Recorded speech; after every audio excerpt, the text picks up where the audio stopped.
Today on Your Money, Your Wealth podcast number 310, Kristin from Massachusetts wants to drill down into the specifics of retirement withdrawals with pointed questions on dollar cost averaging, distribution strategies, pro-rata withdrawals, and the bucket approach. And of course, Joe and Big Al are happy to opine. Plus, a retirement withdrawal strategy with a side of pension and Social Security for Jeff in San Diego, another mortgage payoff question, this time from Richard, Smitty and the small business solo 401k trap, a limited liability company, or LLC, for supply chain manager Jeremy's kayak side hustle, and FIphysician.com says nice things about YMYW. I'm producer Andy Last, and here are the hosts of Your Money, Your Wealth, Joe Anderson, CFP, and Big Al Clopine, CPA. That's a long one. We have 3 pages. What are people thinking? How long do you think it took Kristin from Massachusetts to write this thing? This was over weeks, maybe months. This is like her full financial plan she sent us. Kristin from Massachusetts writes in, and it's writing is an understatement. This thing is long, and I think if it were any longer, you'd have to bind it in a book. Right. I'm going to give it my best shot, folks. So this is a long one, and you know me, if you've ever listened to this show before, I'm not a very good reader. That's why it's endearing. It is very. But she starts it with, "Hi, fellas." Hi, fellas. I kind of like that. That's folksy. Okay. Joe and Big Al, and hello, Andy. My name is Kristin, and I've enjoyed listening to so many of your YMYW podcasts while I make my commute to work on Cape Cod in my 2013 Honda Civic. If you live in Cape Cod, I would think you would have a nicer car than a Honda Civic. I don't know. Or I don't know. Maybe you might think in the Hamptons or something. Or I've never been to Cape Cod. Yeah. But Honda Civic, you roll, girl. Yeah. She works on Cape Cod. That doesn't mean she lives there. Oh, okay. So she's on Cape Cod. Yeah. Too. Not in. She's on. Got it. Different word. All right. Planning and dreaming about retirement. I'm a second-time emailer with a topic that I really don't think I have heard too much discussion about during your sessions. So here it goes. So she's double dipping, and this thing is 6 pages long. She is. My husband, 57, has had 6 employers in his career and has most of his money in 5 Fidelity rollover IRA accounts, all in equities. Each of these has about 3 mutual funds inside of them, and for the most part, they are untouched from the time of the rollover.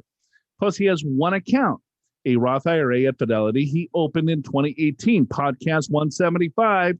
You're welcome. When you helped us out by suggesting to take advantage of some losses on the sale of our Florida condo. We moved some of the money from one of those rollover IRAs, paid the tax, not too much, and converted to a Roth IRA. We did that with about $80,000. And thanks to you guys in the market run, it's now worth much more. Thanks again.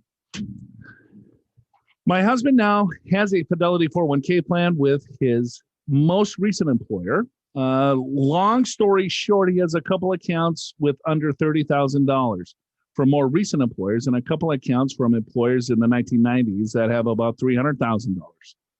I, on the other hand, 54, and have been with the same employer for 32 years and have only one traditional 401k. The company I work for have changed 401k holding companies multiple times, most recently in 2018 by liquidating our accounts from Prudential and moving them to Fidelity and buying similar funds to what I had been invested in. So I question, every time my company changes 401k companies, doesn't that totally annihilate my dollar cost averaging? What was that word, Joe? Annihilate? Annihilate. Annihilate. What? I mean, if they stayed with the original company that I was investing in 32 years ago, all those shares in the mutual funds from a long time ago would have grown to the cost basis back in the 1990s or so, would be worth much, much more. Instead, each time they change 401k companies, it's like I started over. And I can't spell. And I lose all of those gains, and I would have had from having my money invested in the original shares that I bought a long time ago. Is this true? The answer is no. No, you're good. You're good, Kristin. And let me explain. Yeah. Is that, let's say you started with $1 a share, and then you're in a large company mutual fund, right? And that $1 a share goes to $10 a share, and you have these nice big gains. And they get rid of that 401k plan, but you go into another large company growth fund. Well, you're buying that large company growth fund. Guess what? At $10 a share, then that $10 a share, right? It's the same. You're selling that 10, buying that 10. Yeah, no, that's exactly right. And I'll say it a different way. So you have $50,000 in your 401k that you originally put 20,000 in, right? The 50,000 is now what you start with into the next 401k. So you're not like you're going back to 20,000 what you invested. You've got all 50, and so you may have different investments, but all of those gains get rolled into the new investment. So don't worry about that. Right. As long as you stayed in similar investments, which she stated she did, Yes. it doesn't matter. If she sold and all of a sudden they said, you know what, we're not going to have you you're not going to participate in the market anymore. It's going to go to cash. Right. And then the next plan says, okay, you can participate in the market. Then you buy back into the market. And then they change plans again and saying, okay, well, no, this is just an all cash plan. Right. They're not doing that. They're just switching providers potentially to give you more opportunity and maybe lower costs, maybe better record keeping. Who knows why they're changing so often? Yeah. But I guess the point is all the gains that you had in plan number 1 transfer to plan number 2, maybe with different investments. All those gains transfer into plan number 3, right? Maybe with different investments, but no, you don't lose your gains. And so here's another thing too that people get a little confused on. Let's say you had 2 IRAs, one at $10,000, both at $10,000, and then they're like, well, if I combine them, won't I make more money? Because compounding interest on 20,000 is better than 10,000. Right. And I'm like, okay, but you still have 20,000. They're just in 2 separate accounts. Well, no, 10,000 doubled is the same as 20,000 in a single account. It's the same. Yeah. Right. So, well, no, they switched this account and it's still dollars. Right. Yeah. All right. Anyway, so you probably didn't understand what we said, but our answer is don't worry about it. You're fine. You're fine. No, you're good. Okay. When I hear you talk about taking distributions from your 401k and or IRAs, can you please explain that in more detail? Okay. Taking dollars out of a 401k plan. That is a distribution. Let's see. You call up your company. I want $1,000. Boom! It shows up in your account. You're good. Yeah. If you need income, if you need, like it's a distribution, you're just taking money from the account. She probably wants to know what accounts to take it from. Maybe we'll see. All right. Please, can you explain that in more detail? Okay. Our plan is to retire at 62, and she's going to retire at 58. I want to keep my money in the 401k plan. So when I separate from service, I can have access to my money after when I turn 55. And I was hoping to retire on the sooner side. My plan is for us to live off the 401k for the next 5 years, setting up a 3-bucket strategy using the money in my husband's rollover IRA to rebalance the buckets until we take Social Security at age 70. The largest of my husband's accounts is a mix of Contra Fund, Magellan Fund, and over-the-counter fund. So this goes back to sort of the first question about dollar cost averaging over time and the length of time invested. Should I use up the money that is in the smaller account first, letting those older and bigger funds grow even more, or do the opposite? Wow. I didn't even read this, and I knew that because the question she asked, I knew her brain thinks that way, which is totally fine, which a lot of people do. Sure. Right. Because she's got 3 different accounts. She's like, well, the bigger ones are going to grow faster than the smaller ones because there's more money in the bigger ones. No, it doesn't work that way. It's all the same. This reminds me of the My Cousin Vinny whole thing, right? When your grits cook faster. Okay. I digress. Listen to episode 300 to get that story. I have 5 to 7 years of experience. Expenses. Oh, I'm sorry. I have 5 to 7 years of expenses in a bond fund in my 401k plan. Wait to spend down when we retire. I get nervous about 3 years ago. It transferred a bunch of cash with Prudential. Then I got directed into a bond fund when my Fidelity 401k switched. Okay.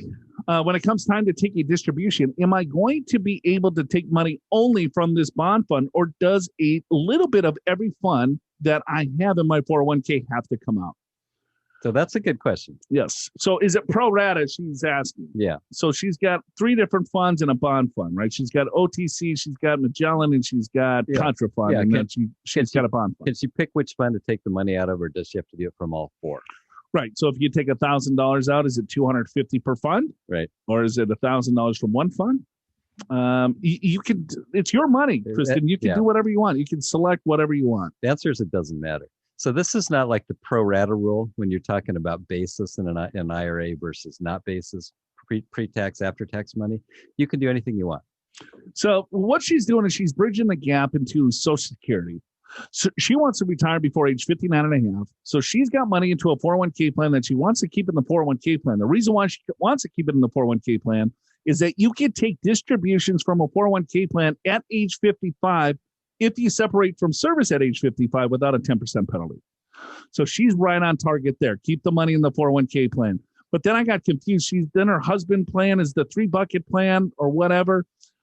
Just look at it as that if you and your husband have your money, or is it her money and his money, and you keep your finances totally separate, well, then that's a different story. But if you're looking at it, hey, you need the cash for you at 55, but your husband's older than you, so he would have access to the money of his money prior to you turn 59 and a half. So there's some confusion that I have here depending on how they're looking at their finances, but I get where she's going. And then to wrap this thing up, 2 years ago, I started a 401k with my company's Fidelity plan. I started contributing to that in a hope not to tap into the Roth IRA portion until my very last needs in retirement or pass it to my children. What is pro-rata? Where and when can it cause problems during the distribution? When does pro-rata apply? I thought that my Roth 401k account could be left alone for many years to grow. So pro-rata. Now, you just kind of explained pro-rata. Yeah, I think you do a good job though, because with 401ks, Roth 401ks, you do have to do an RMD. But if it gets rolled out to a Roth IRA, you don't have to do an RMD. Right. So you just roll the 401k Roth into the Roth IRA, and you're fine. Then you don't necessarily have to take the RMD and let it grow. So be careful with what you're thinking here. She's like, well, let's go bonds first, then equities first, then Roth third. No, you want to look at your entire portfolio first of how much money that you have. Second, how much money do you need? So let's say you have $1 million in your spend and you need 40,000 from the portfolio. That's your first step. Then you divide the 40,000 into the million and you're like, okay, well, that's a 4% distribution rate. I'm in my late 50s.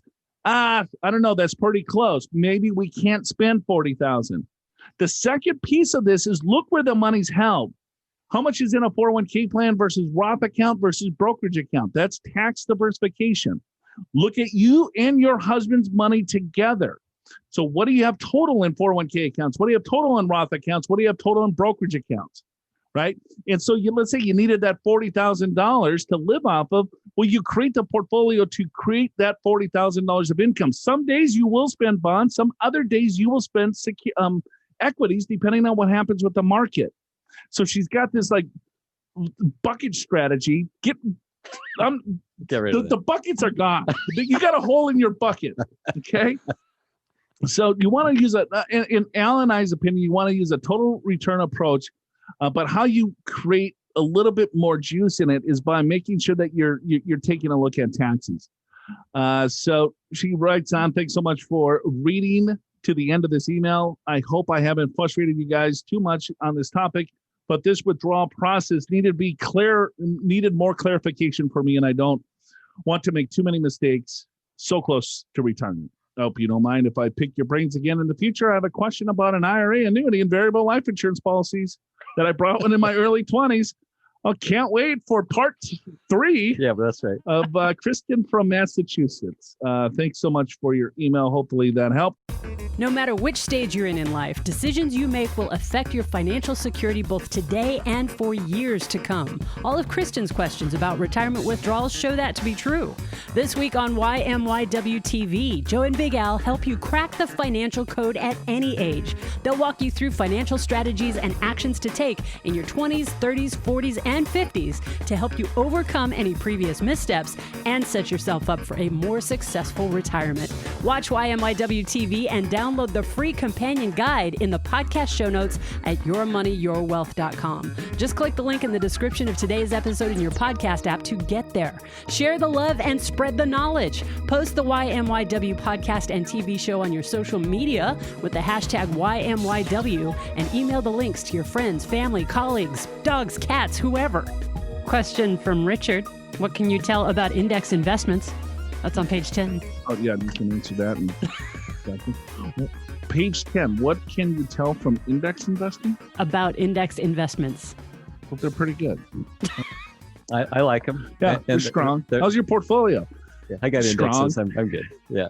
I like indexes. I mean, depends which index, I guess you're talking about. But in general, index funds have very low internal costs, and they generally do not have a lot of trades inside the account, so there's not a lot of trading costs either. You're diversified within the asset class that you're selecting. Yeah, it's very low cost. But there's different kinds of index funds. So have some domestic, have some international, have some small company, have some large company. So there's more than one index, but yeah, we like index funds. Yeah, you just want to look at what asset class you want to take advantage of, and if you invest in an index fund, it's a very cheap, inexpensive, efficient way to invest.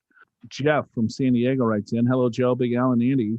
I've been listening to your podcast for the last 6 months or so, usually while walking my dog, a Fluffster. Fluffster. That's a cool name. A Fluffster. That's got to be one of those small fluffy dogs. A Maltese mix. Al. Yeah, there you go. I drive a 2014 Volvo and value the information you provide and enjoy that you do it in an entertaining way. I live in San Diego and have a retirement strategy question for you. I'm nearly 59 and plan to retire at 65. My wife is a year younger and will also like to retire when she reaches 65. The vast majority of our retirement income will derive from traditional IRAs, 401k, Social Security, and after-tax savings. We will have a small pension, $4,000 annually or a $70,000 lump sum. Here's the strategy I'm proposing, Alan. Okay. In order to maximize the Social Security payout, I will wait to claim until I'm 70, while my wife will claim her benefit while she's 67. Once I turn 70, she will claim the additional spousal offset since her spousal benefit will likely be larger than her benefit alone. Fail. Jeff. That you could have done that. How old is he? He is 59. No. So she's 58, a year younger. So that strategy does not exist anymore. It's deemed. So when she claims her benefit, right? So what he's trying to do is that, all right, he's claiming his benefit. She's going to claim her own benefit, and then it will switch over to the spousal benefit once she reaches age 70. Yeah, it doesn't work. He's doing things. I mean, even if her benefit, you would do the opposite if you could. She would first claim the spousal benefit, because then her benefit continues to grow by the 8% delayed retirement credit until she turns age 70. Then she would turn her benefit on at age 70. She would file a restricted application to do that. However, 2-3 years ago, they changed the law. You cannot file that restricted application and let your own benefit grow. So while she's claiming her benefit at age 67, she's going to get the higher of the two, or it's going to be deemed together. She's going to get her benefit plus the spousal benefit at that time when she claims. So, okay. Flaw number one, Jeff. Sorry to burst your bubble there. Yeah, that's too bad. Okay.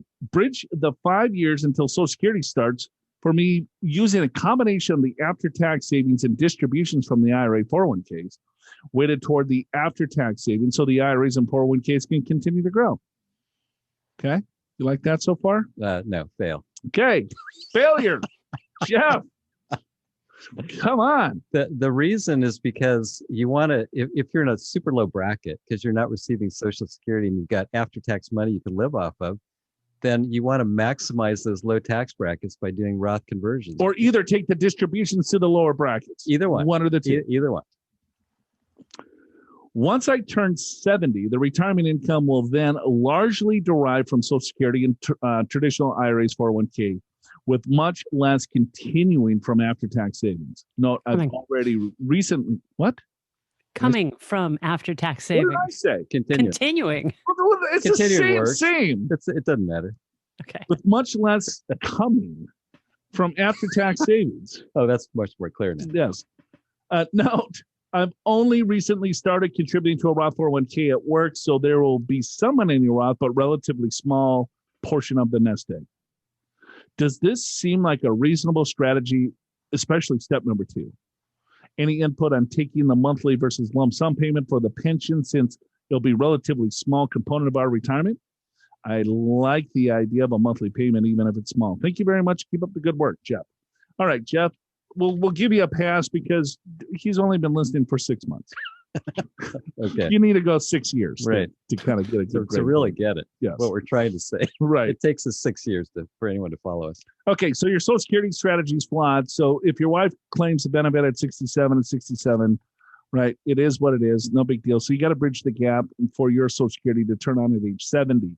So when you bridge that 5-year gap, you want to look at taxes, right? So if you have enough non-qualified, because what he's doing is this, he's letting his defer, right? It's compounding tax deferred and growing, which is great. But the problem is it's all going to be taxed at ordinary income when he pulls the money out, and his Social Security is going to be larger, right? So he's pushing his Social Security up to the maximum amount. His wife is going to have a large benefit. So his fixed income, and then he has no diversification at that point. All of his income is going to come from a retirement account. What Jeff is doing is what traditional advice is. I mean, by most financial planners, which we disagree with. Correct. I would look at, if you're taking money to bridge the gap, you either convert the money from the 401k to the Roth in low brackets, the 10%, the 12%. You could even do a lot more than the top of the 12 because you have the standard deduction. So that's your first step to see, all right, well, how much that you want to convert there. If you don't want to do the conversion, at least take money from the 401k plan up to the standard deduction. It's $25,000. That's tax-free to you. Right. And then you can supplement, or maybe go to the 10% bracket. So that's what, 25, 35, that's 45,000, 50 grand of income. 25 is tax-free. The other 20 is going to be taxed at 10. And plus almost no state, depending upon what state you're in. Right. And then supplement that with your after-tax dollars, depending on how much money that you want to live off of. And then so you're not blowing all of the diversification that you have, right? I know you don't have any Roth now, but you can do conversions. You can start. You still got time. I think to me, this is one of the classic mistakes that we see from people, which is they retire. They're in a really low bracket. They're living off their after-tax money. They're thinking, boy, this retirement, you don't pay any taxes. This is great. And then 70 hits, Social Security starts. Now 72 hits, required minimum distributions hit. It's like, oh, well, wait a minute. Now the rest of my life, I'm in a higher bracket. Right. And in some cases, a very high bracket, depending upon how much you've saved in your deferred accounts. He's compounding the tax problem. Richard, back in December, he wrote us, hey, Joe and Al, a very generous pension that transfers to my wife. I'm 10 years older than her, approximately $13,000 per month. Wow, that is generous. Very generous, very generous. We have no other debt other than our first mortgage. We are both retired 65 and she's 55. All right. I probably shouldn't have, but I've already started taking my Social Security at age 62 because it was drastically reduced due to the state pension. I have about $100,000 in savings and another $400,000 in IRA loans. We have an opportunity to pay off our house in about 15 years. The new mortgage will be about $1,000 a month more than what we've been paying comfortably. I know you would say refinance into a 30-year and have liquidity to pay it down, but that's never worked for us. I could tell. That strategy doesn't work for many. We end up giving money to our adult children or spending it. I'm also concerned that the pension may not always be there where the state is spending their money. What do you think? Would he feel more comfortable knowing that the house is paid off? What are your thoughts? So he's concerned about his pension, may not always be there the way the state is spending money. It would feel more comfortable knowing that the house is paid off. So he's asking us, Al, should he pay down the mortgage or not? Yeah. Should he stick with his 15-year mortgage or should he get a 30-year or what? Right? That is the question Richard is saying. Wife is 55. He's 65. Yeah. And his pension is generous and transferable. So his wife presumably will outlive him, being female and 10 years younger. So at any rate, that is standard advice we give to people in retirement is refinance to a 30-year so you have better cash flow. And I still think that might be the right case, Richard, just because why feel stressed and strapped when you're coming into retirement? However, if you can comfortably pay a 15-year mortgage, there's no harm in that because you've got other resources. You've got a good fixed income. I don't know what state he's from. I'll assume California just by the way he said. He says I don't like the way they're spending. I'm not too worried about California's pension. Now, if you're a California state employee right now and you're 40, maybe it'll change by the time you get to retirement, but I wouldn't worry about a current retirement amount. So I would say if you can comfortably pay the extra $1,000 a month and you can pay it off in 15 years and it's a forced savings plan, yeah, sure, go for it. I agree. I'm with you. I don't know how large the mortgage is, though. Doesn't say. So it's just 1,000 more. It's about 1,000 more. So it's got to be sizable enough to have a good sized mortgage payment. Sure. So I guess, but he's right. I mean, if he does spend it or give it to his adult children, who cares? Yeah. You got $13,000 a month coming in. Yeah, I think you could probably cover it unless it's a giant mortgage. Maybe. I'd sell the house and move, right. Richard. Jeff's and Richard's pensions both play a part in the financial decisions they need to make for retirement. Click the link in the description of today's episode in your podcast app to go to the show notes for more from the fellas and their team at Pure Financial Advisors on deciding between a pension lump sum or monthly payments, along with other free resources for small business owners like Smitty and Jeremy coming up shortly. If you still have questions, click Ask Joe and Al on air in the podcast show notes, send them in, and the fellas will answer them here on the YMYW podcast. Let's see. We got Smitty, our boy Smitty from the Villages. Can't wait to buy a golf cart.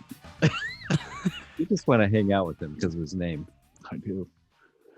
Hey, guys. Hope you're all had a happy new year. I have something totally different for you guys today. It's about the Tax Cuts and Jobs Act on QBI, Qualified Business Income Deduction, Section 199 Cap A. That's correct. See, you like that, Al? That was pretty good. That was the first tax seminar I went to after this. They kept saying 199 Cap A. It's like I've got it already. You could just say 199A. I don't need the cap every time. Last week, I was trying to figure out how much of my solo 401k I could convert to my Roth IRA without busting over the 24% bracket. This is not a Roth conversion question, guys, so sorry. So I'm trying to figure out the Section 199 Cap A tax calculation on how many 2020 solo 401k contributions would play into these calculations. What I discovered was my solo 401k contributions don't get a dollar for dollar deduction. I wonder what kind of business Smitty's in. He's in finance. I mean, he's going in the QBI, right? Because the larger deduction that you get sometimes phases out the QBI. Yeah. Plus, the when you have a solo 401k, it reduces your business income and you get less QBI deduction. So that's what he's getting at, right? Because the deduction is based on the gross, not net after 401k. Yeah, after 401k, right? Got it. All right. What I did discover was my solo 401k contributions are getting an 80% deduction, not the full 100. But when it comes to RMDs, that those same contributions would be 100% taxable. It seems like a partial double taxation to me. I wasn't sure if I was right on this, so I did some more research and I found sources to back this up. One source referred it to as the solo 401k trap. Who comes up with this stuff? It's a marketing firm. Yeah. So now I'm thinking when it comes to Section 199 Cap A and the solo 401k that they don't play well together. I'm hoping you guys can confirm this for me. I'm wondering if it would be better if I pulled out my 2020 solo 401k contribution I already made and instead just put it in a regular taxable brokerage account. This avoiding the 20% markup on my contributions. I've already maxed out my HSA and Roth IRA for 2020, so I think I'm out of options. Would my 401k contributions be better off in a taxable brokerage account and thus avoiding the solo 401k trap that comes from the Section 199 Cap A? Smitty from the Villages. Ooh, black 2019 Yamaha Drive 2 Q-Tech 4-stroke with independent suspension. This thing purrs. I think that's Quietech. No, it's one of those marketing terms. Drive 2, what? Is that the golf cart? I don't know what that Yeah. is. So the 401k solo tax trap now. Yeah, don't worry about it. Here's why. So first of all, here's an example. So let's say your profit in your business is 100,000, and so your QBI, your qualified business income deduction, is $20,000, 20% of that. Okay, if you add a $20,000 401k, let's just say as a deduction, now your net income is 80 because it's considered a deduction for purposes of QBI. So basically, you lost $20,000 of income for your QBI. QBI is 20% of the 20, right? You follow me so far? So 20% of 20,000 in that example is what you lose. So that's $4,000 deduction that you're losing out of. Let's say you're in a 25% tax bracket, just to be simple. Okay. $1,000. $1,000 tax. I would not do anything different just for that $1,000. It's not worth your effort and time. Yeah. One of the things he could do is just switch the solo 401k to a Roth 401k instead of going to a brokerage. You'd be so worried about he loses $1,000 deduction, right? Or tax. Right. Write-off. Yeah. Because he loses some of the QBI. If the QBI didn't exist, you wouldn't be bitching about it. I know. But his point, to go back to his side, is there is if you want to count it this way, there's a slight double taxation because you're not getting a full deduction for it. I do agree with you. I'm just saying it's not that big a deal. It's my example, it's $1,000. It's not going to make or break this whole thing. Right. So if you're trying to undo something and it's difficult, the benefit of the 401k is still larger, even with $1,000 delta here. Yeah, exactly. Right. So, okay. Thanks, Smitty. I'll let you know how my golf cart shopping goes. Jeremy from Cookeville, Tennessee. Cookeville. Al, Andy, and Joe. I have a tax question. I've been managing the supply chain here in Tennessee for the last 5 years. See the supply chain manager that keeps writing to us? Yes. Got it. Yeah, we've tried to. We never figured out what a supply chain is, have we? About 2 years ago, I started a side hustle buying and selling small boats, canoes, and kayaks. Very popular in this area. Cookeville is very known for their kayaking. Even Cookeville is too. I probably made a couple of thousand the first year, but in 2020, I made it big, 8K. At what point do I need to start considering tax implication or possibly an LLC? The $8,000 is net profit, and I have no clue about the tax situation I may be creating. From a liability standpoint, assume that the buyers are buying at their own risk.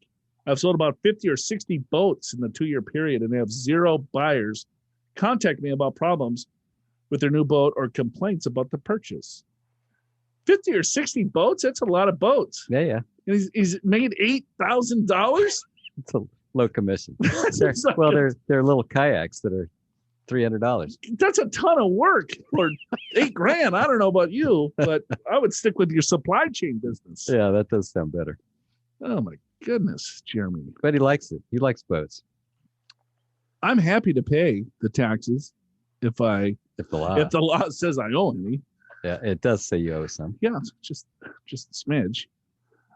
This year I used $6,000 of profits to purchase a 2005 4-door Chevy Silverado. It's navy blue and has about 107 miles on it. It's a utility vehicle and only gets driven about once a week. My daily driver is a 2005 white Nissan Murano. It's about 210,000 miles on it. This guy's a grinder. He's grinding his cars. He's grinding his body with these canoes. Sure. He's going to drive the Murano to 300,000 or until it blows up. All right. Jeremy, the supply chain manager from Cookeville, Tennessee. Well, Jeremy, so a couple things.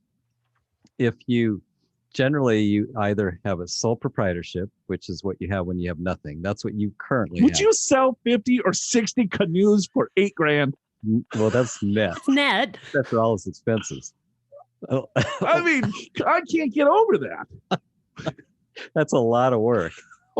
Actually, he says it's in the 2-year period that he sold 50 to 60. So what is it, like 10K? 25 to 30 boat sales a year to make, call it 16,000. He makes what is that? $133 a boat.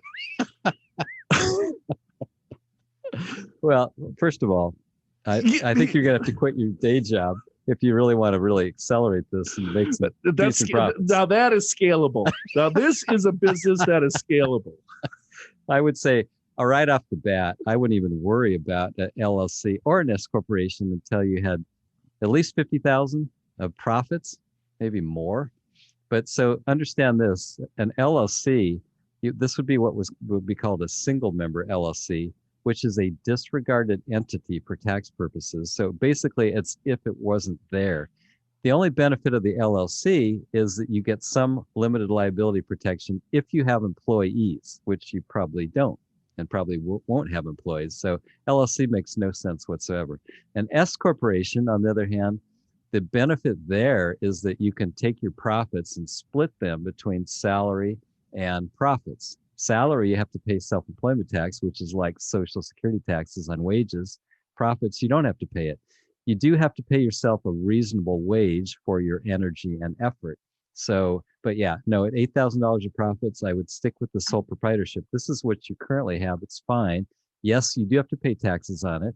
You have to pay self-employment taxes and income taxes, both on that. But you can set up a little retirement plan. You can do a SEP IRA, a Simplified Employer Pension Plan IRA, or if your supply chain job does not have a 401k, you could set up your own solo 401k with this little tiny business and basically shelter all the profits potentially. Yeah, I would get out of the canoe business. But what if he likes it? I suppose. I guess you never work a day in your life if you enjoy what you're doing. That's right. And he bought a Chevy Silverado. That's a badass truck. With 107,000 miles. 2005. Cruising. Yeah. Want to say thank you, I guess. Can we? I don't know if we can say thank you now. I'll probably get in trouble. FIphysician.com were voted best retirement podcast of 2021. Yeah, with humor. Not total, right? With humor. Yes. Yeah. Because he just couldn't pick the best podcast. So he's got different categories. Yeah, different categories. We're the winner of the humor one. Yeah, it's like the best new retirement podcast of the year. I wonder what our competition was on the humor one. I don't know. In this arena, I would say there is none. He goes, yes. That's what I'm thinking. Best retirement podcast with humor. He goes, yeah, Your Money, Your Wealth is hilarious. Good humor, good planning. In addition, the production value of the show is perhaps best in class. Yeah. Whatever. Thank you, Physician. Yes. Nice. Hosts Big Al and Joe. Well, first of all, this guy is just totally whacked. He doesn't get the billing right. It's Joe and Big Al. First of all, depends who's talking. It could be. I mean, I might have a different perspective. We answer a wide variety of questions, including retirement, Social Security. Al's a CPA, so there's a tax-centric nature that you don't find in other retirement podcasts. This is a great addition and marks this retirement podcast stands out. It makes it. Oh, sorry. Makes it. Yeah, we stand out, Al. Yeah. And thanks everyone for the 1-star review this week. Appreciate that. Yeah. This show sucks. 1 means bad, 5 means good, just to remind you. So check out FIphysician.com. He's got a whole list here of interesting podcasts. So if you like, well, my boy Dante, we'll get to his question. He got sold a life insurance contract that I'm still breaking down. Yeah. But he goes, I listen to like 10 retirement podcasts a week. Really? Like, are you crazy? Wow. Okay. So, all right. Thanks again, folks, for the wonderful questions. We'll see you again next week. For Big Al Clopine and Andy Last, I'm Joe Anderson. Show's called Your Money, Your Wealth. Annihilate, Bonanza, and Cookeville are in the derails at the very end of today's episode, so stick around if Joe's weird pronunciations is your thing. Your Money, Your Wealth is presented by Pure Financial Advisors. Click the Get an Assessment button in the podcast show notes at yourmoneyyourwealth.com or call 888-994-6257 and schedule your free financial assessment video call. It doesn't matter where you are in the country, and the chances are one of the certified financial planners at Pure can help you identify strategies strategies to create a more successful retirement. Pure Financial Advisors is a registered investment advisor. This show does not intend to provide personalized investment advice through this broadcast and does not represent that the securities or services discussed are suitable for any investor. Investors are advised not to rely on any information contained in the broadcast in the process of making a full and informed investment decision. Doesn't that totally annihilate my dollar cost averaging? What was that word, Joe? Annihilate? Annihilate. Annihilate. What? You know what? Annihilate.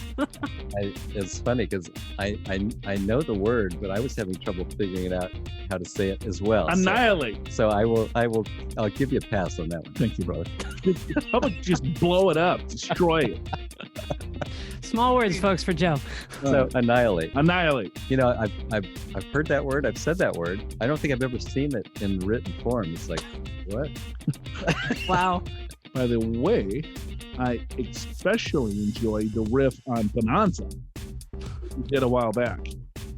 I don't remember. Bonanza. On that. Yeah, it is Bonanza, but I like to call it Bonanza. that's the French pronunciation.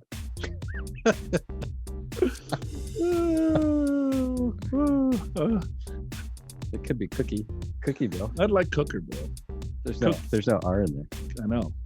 It looks good though. Yeah, Cooker. I thought the K kind of had a little funky R next to it. Jeremy, you live someplace else now. Ooh, black 2019 Yamaha Drive 2 Cute Tech 4-stroke with independent suspension. This thing purrs. I feel it's Quietech. No, I It's don't one of those marketing terms. Cute. Drive 2. What? Is that the golf cart? I don't know what that Yeah. is. Is it? Yeah, he's talking about his golf cart because you asked about it. No. So he's telling you it's a black 2019 Yamaha Drive 2 Quietech 4-stroke with independent suspension. Throw that thing up on there. I'm in the market. That's for- what you want. Oh, I'm looking at a. You're moving to a golf village, aren't you? Yeah. Quietech. No, I forget the name brand. Okay. All right. Those are pretty cool. Cabrilla, I think, is what I'm looking at. The Cabrilla. I think goes like 25 miles an hour. There you go. Right. How fast does this thing go? That's a good question. That looks like it Let's purrs. see. Top speed. All right. So I'll take a look at the Yamaha Drive 2. Yeah. I'm going to go 32 kilometers per hour. That's about 25 miles an hour. 25. Yeah, about the same.